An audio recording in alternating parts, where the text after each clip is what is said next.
Sa buhay, normal ang pagkabigo. Ito ay isang bahagi ng ating paglalakbay.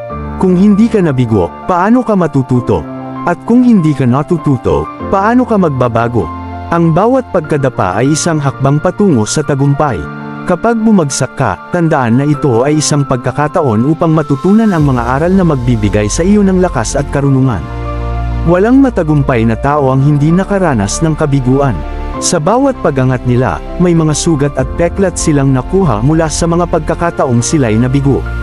Kung nais mong umunlad, yakapin mo ang pagkabigo. Huwag matakot sumubok at mabaigo, sapagkat ang tunay na takot ay ang hindi mo subukan. Mas mabuti ng mabaigo ng maraming beses kaysa sa hindi mo subukan at magsisi sa huli. Ang buhay ay isang malaking paaralan. Ang mga kabiguan ng mga guro na nagtuturo sa atin ng mahahalagang aral. Kaya't kapag ikaw ay nadapa, bumangon ka. Kapag ikaw ay nabigo, subukan mong muli. Huwag kang susuko. Sa bawat pagsubok, alalahanin mo na ito ay magbubukas ng pinto para sa mas magagandang oportunidad. Ang bawat pagkatalo ay isang tagumpay na nakatago sa anyo ng aral. Tandaan, ang pagbabago ay nagsisimula sa pagtanggap na hindi tayo perpekto.